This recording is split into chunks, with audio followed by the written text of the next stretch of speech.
আরাফাত দিবসে নবীজি সাল্লাল্লাহু আলাইহি সাল্লাম যে দোয়া আমাদেরকে শিখিয়েছেন, লা ইলাহা ইল্লাল্লাহু ওয়াহদাহু লা শারীকা লাহ লাহুল মুলকু ওয়া লাহুল হামদ ওয়া হুয়া আলা কুল্লি শাইইন কাদির। লা ইলাহা ইল্লাল্লাহু ওয়াহদাহু লা শারীকা লাহ লাহুল মুলকু ওয়া লাহুল হামদ وهو على كل شيء قدير لا إله إلا الله وحده لا شريك له له الملك وله الحمد وهو على كل شيء قدير। নবীজি সাল্লাল্লাহু আলাইহি ওয়াসাল্লাম আমাদেরকে এমন একটি দোয়া শিখিয়েছেন, যেই দোয়ার মধ্য দিয়ে দুশ্চিন্তা থেকে আমরা মুক্তি লাভ করতে পারি। নবীজি সাল্লাল্লাহু আলাইহি সাল্লাম বেশ 8টি বিষয় একটি দোয়ার মধ্যে উল্লেখ করেছেন।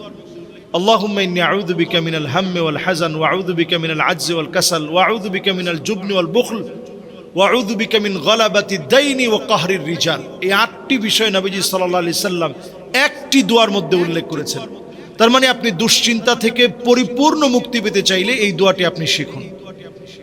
আপনি হয়রানি পেরেশানি থেকে মুক্তি পেতে চাইলে দোয়াটি শিখুন। ঋণগ্রস্ত অবস্থায় আছেন, মুক্তি লাভের জন্য এই দোয়াটি আপনি শিখেন। অসুস্থ আছেন, সুস্থতার জন্য এই দোয়াটি আপনি প্রতিদিন পড়েন। আপনি পুরুষত্বহীন নিজেকে মনে করছেন, আপনি এই দোয়াটি পড়েন। এবং আপনি নিজেকে যত রকমের দুর্বল মনে করছেন, দুর্বলতা আপনাকে পেয়ে বসেছে, সকল অবস্থায় আপনি এই দোয়াটা বেশি বেশি পড়ার চেষ্টা করেন। নবী করিম সাল্লাল্লাহু আলাইহি ওয়াসাল্লাম এই দোয়াকে এত দামি বলে উল্লেখ করেছেন। আল্লাহুম্মা ইন্নী আউযু বিকা মিনাল হাম্মি ওয়াল হাযান ওয়া আউযু বিকা মিনাল আজজি ওয়াল কাসাল ওয়া আউযু বিকা মিনাল জুবনি ওয়াল বুখল ওয়া আউযু বিকা মিন গালাবাতিদ দাইনি ওয়া কাহরির রিজাল। সুতরাং সকল বিষয়গুলো এই দোয়ার ভিতরে চলে আসে। এই দোয়াটা আমরা পড়ার চেষ্টা করি। আল্লাহ রাব্বুল আলামিন এই দোয়াটা বেশি বেশি পড়ার তৌফিক আমাদেরকে দান করুন, আমিন। এটি একটি গুরুত্বপূর্ণ বিষয় বলে আমি মনে করছি যে টিকটক করার কারণে গোরস্থানে লাশ দাফন করতে দেয়নি এলাকাবাসী। এই ব্যাপারে ইসলাম কি বলে? আসলে ভাই, আমরা একজন মানুষের সঙ্গে মৃত্যু পরবর্তী আচরণ কি সেটা আমরা অনেকেই জানি না। একজন মানুষ মারা যাওয়ার পরে প্রথম আচরণ হওয়া দরকার তার খবরটা শুনে এই কথা বলা, ইন্না লিল্লাহি ওয়া ইন্না ইলাইহি রাজিউন। 2 নাম্বার কাজ হচ্ছে, যদি সে ছেলে হয় তাহলে বলা আল্লাহুম্মা সাব্বিতহু আলাল ঈমান, আর যদি মেয়ে হয় তাহলে বলা আল্লাহুম্মা সাব্বিতহা আলাল ঈমান। 3 নাম্বার কাজ হচ্ছে, তার যদি কোনো ঋণ থাকে সেটা পরিশোধ করার দ্রুত ব্যবস্থা নেওয়া। 4 নাম্বার কাজ হচ্ছে তার দাফন কাফন, তার জানাজার নামাজ পরবর্তী সময় তাকে কবরস্থ করা পর্যন্ত তার পিছনে পিছনে যাওয়া। তো কবরস্থান অথবা কবরস্থ করা এটা একজন মানুষের মানবীয় অধিকার। মানুষ হিসাবে মানুষের অধিকার হচ্ছে আপনি তাকে দাফন কাফন করবেন, তাকে কবরস্থ করবেন। এটা তার প্রাপ্য একটা অধিকার।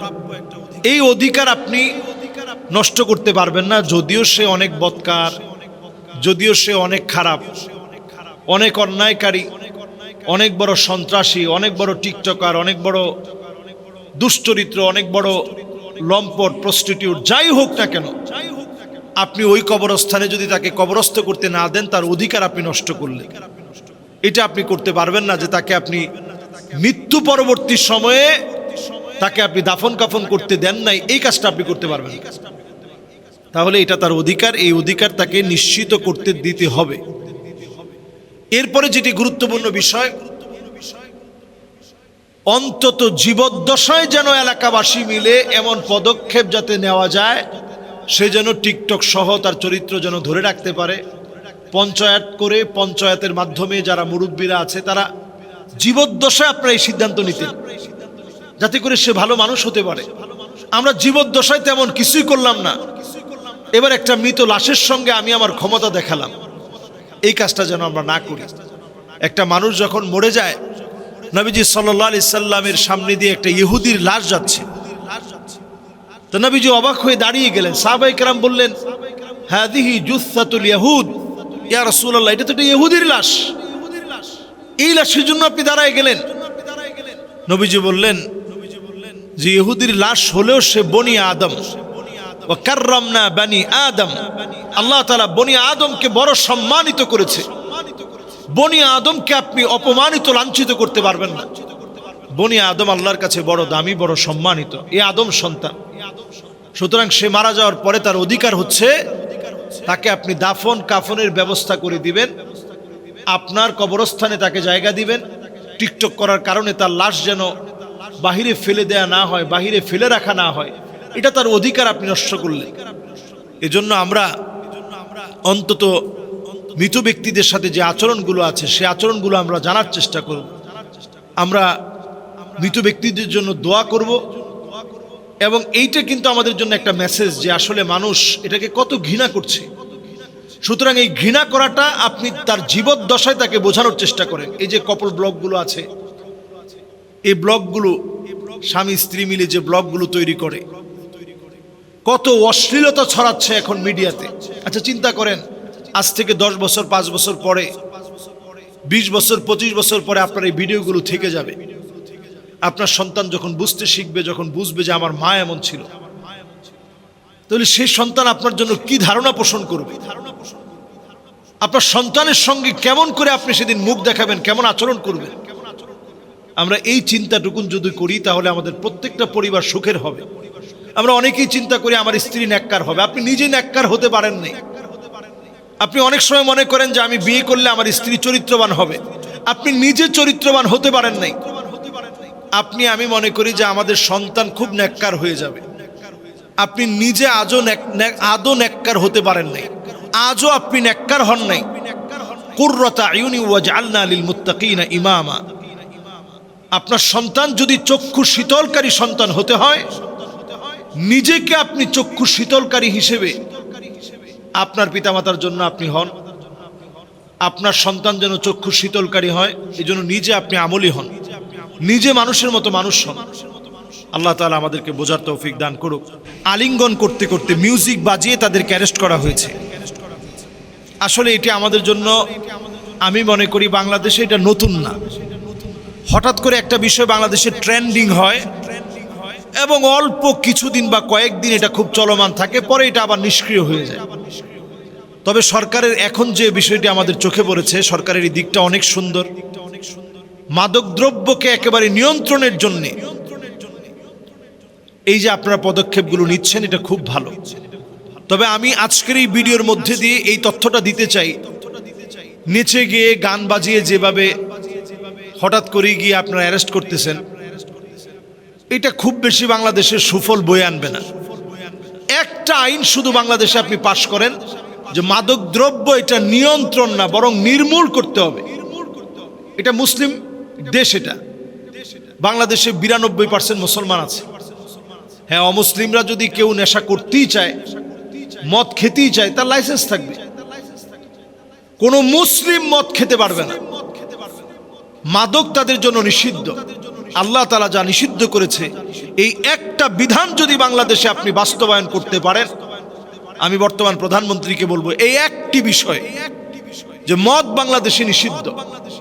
এটাকে শুধুমাত্র নিয়ন্ত্রণ নাম দিয়ে কিছুদিন আছে, আবার কয়েকদিন পরে দেখা যায় নিয়ন্ত্রণটা হঠাৎ করে আর নিয়ন্ত্রণ থাকে নাই, এটা দড়ি ছিঁড়ে আবার বেড়ে গেছে। যেটা বাংলাদেশে হয় যে কয়েকদিন খুব সুন্দর নিয়ন্ত্রণে চলতেছে। ডায়াবেটিক্স যেমন হঠাৎ করে নিয়ন্ত্রণে থাকলে দেখা যায় যে খুব কয়েকদিন ভালো, সুগারটা এখন নিয়ন্ত্রণে আছে, এখন একটু একটু মিষ্টি খেতে পারে। কিছুদিন পরে যখন বেড়ে যায় তখন আর কিছুই খেতে পারে না, যে না না এখন আর কোনো মিষ্টি খেতে পারবো না। তা আমাদের দেশে মাদকটা এমন হয়ে গেছে, এটা অনিয়ন্ত্রিত হয়ে গেছে। মাদক সম্রাট যারা, এদেরকে আগে আপনি নির্মূল করেন, চিহ্নিত করেন। এক সময় যেভাবে র্যাব নামে বাংলাদেশের চিহ্নিত সন্ত্রাসীদেরকে নির্মূল করা হয়েছিল, বাংলাদেশে নতুন কোনো পদক্ষেপ নেই, মাদককে এইভাবে একেবারে নির্মূল করে ফেলেন। শুধুমাত্র নিয়ন্ত্রণ না, বাংলাদেশে একটা অধিদপ্তর আছে, মাদক দ্রব্য নিয়ন্ত্রণ অধিদপ্তর। এটি আমি মনে করি আল্লাহর কোরআনের স্পষ্ট বক্তব্য বিরোধী। আল্লাহর কোরআন কোনোভাবে এটাকে নিয়ন্ত্রণ করতে বলে নাই। কোরআনের মদ একবারে নিষিদ্ধ হয় নাই, 3টা স্টেপে আল্লাহ তাআলা নিষিদ্ধ করে দিয়েছেন। ইন্নামাল খামরু ওয়াল মাইসির, এই আয়াতে কারিমা দিয়ে আল্লাহ তাআলা পরিষ্কারভাবে মদকে নিষিদ্ধ করে দিয়েছেন সারা জীবনের জন্য। এটার আর বৈধ হওয়ার কোনো উপায় নেই। যে এখন তো আর আগের মতো পচায় এরকম বানায় না, এখন খুব মেডিসিন দিয়ে ভালো বানায়, কোনোভাবেই এটার খাওয়ার কোনো সুযোগ নাই, হারাম। টোটালি আল্লাহ তাআলা নিষেধ করে দিয়েছেন। এই একটা আয়াতে কারিমা মেনে যদি আপনি মদকে যদি নিয়ন্ত্রণে না রেখে এটাকে নির্মূল করে দিতে পারেন, অর্থনীতিতে দেশ এগিয়ে যাবে, শিক্ষা খাতে বাংলাদেশ বহু দূর এগিয়ে যাবে। বাংলাদেশ মেধার স্বাক্ষরে সারা পৃথিবীর ভিতরে স্বাক্ষর রাখবে ইনশাআল্লাহ। বাংলাদেশের সবচেয়ে বড় সমস্যা এখন এই মাদক দ্রব্য বা এই ড্রাগ অ্যাডিকশন। বাংলাদেশের সবচেয়ে বড় সমস্যা এখন গ্রামে গঞ্জে অলিতে গলিতে এখন মাদক সমস্যা। এই সমস্যা থেকে আপনি শুধুমাত্র কিছুদিন আপনি অ্যারেস্ট করবেন, কিছুদিন আপনি ধরবেন, কিছুদিন আপনি বিভিন্ন প্ল্যান প্রোগ্রাম করবেন, মদ যেখানে পাবেন সেখানে আপনি ভেঙে দিবেন, এর মাধ্যমে এটা শেষ হয়ে যাবে না। তাহলে এটা যদি শেষ করতে হয় আমাদের প্ল্যান নিতে হবে। আল উমারাউ বিল ইয়াদ, বর্তমান যারা সরকারে আছেন হাত দিয়ে মদকে নিষিদ্ধ করেন, সকল জায়গায় জিরো টলারেন্সে চলে যান, দেখবেন ইনশাআল্লাহ এই হাত দিয়ে মদকে নিয়ন্ত্রণ করার কারণে এতদিন যা হয় না, শুধু নির্মূল করার সিদ্ধান্ত নেওয়ার কারণে দেখবেন ইনশাআল্লাহ এটা একেবারে মাইনাসের দিকে চলে যাবে। যদি আমি জিরো নাও বলি, মাইনাসের দিকে খুব স্বল্প সময়ের ভিতরে চলে যাবে, মানুষ সাহস করতে পারবে না। এরপর আপনি গৃহীত পদক্ষেপ নেন। আল উমারাউ বিল ইয়াদ, শাসক গোষ্ঠী হাত দিয়ে মদ নির্মূল করার চেষ্টা করতে হবে, নিয়ন্ত্রণ না। মদকে নিয়ন্ত্রণ করার না, বরং নির্মূল করার সিদ্ধান্ত নিতে হবে। এরপরে ওয়াল উলামাউ বিল লিসান, আলেম ওলামা যারা আছে তারা জবান দিয়ে এই মদের বিষয়ে মানুষকে সজাগ করবে। শুধুমাত্র জুমার খুতবায় অথবা এই যে আজকের আলোচনায় এটা বললেই কিন্তু এটা মদ নিষিদ্ধ হবে না, যদি রাষ্ট্রীয়ভাবে এটার ব্যাপারে সিদ্ধান্ত না নেওয়া হয়। এরপরে যে গুরুত্বপূর্ণ বিষয় সেটা হচ্ছে ওয়াল আওয়ামু বিল আমাল, সাধারণ মানুষের সচেতনতা বৃদ্ধি করতে হবে। মদের ব্যাপারে এলাকার সমাজের নেতৃস্থানীয় যারা আছে তারা কিন্তু সংঘবদ্ধ হয়ে মদকে নিষিদ্ধ করার আন্দোলনে নামতে হবে। যেখানেই মদের কারবারি, মদের ব্যবসা, মদের লেনদেন, মদের জন্য সহযোগী, সেইখানেই বাধা দিয়ে তাদেরকে রাষ্ট্রীয় হাতে তুলে দিতে হবে। এইভাবে যদি মদের ব্যাপারে আমরা জিরো টলারেন্স নীতিতে চলে আসি, একেবারে মাইনাসের দিকে চলে যাবে এবং একটা পর্যায়ে আমাদের দেশের সমৃদ্ধি বাড়বে। মালয়েশিয়া কিন্তু এই নেশাজাত দ্রব্যাদির ক্ষেত্রে কঠোর হওয়ার কারণে আজকে এত দূর এগিয়েছে। আজকে আমরা যদি অনেক দূর আগাতে চাই, বহুদূর যদি বাংলাদেশকে আমরা এগিয়ে নিতে চাই, তাহলে মাদক দ্রব্যের ব্যাপারে পরিষ্কার জিরো টলারেন্স নীতিতে আসতে হবে, বরং এটাকে নিয়ন্ত্রণ না করে নির্মূল করার সিদ্ধান্ত নিতে হবে। আল্লাহ তাআলা আমাদেরকে বোঝার তৌফিক দান করুক। আসসালামু আলাইকুম ওয়া রাহমাতুল্লাহি ওয়া বারাকাতুহু।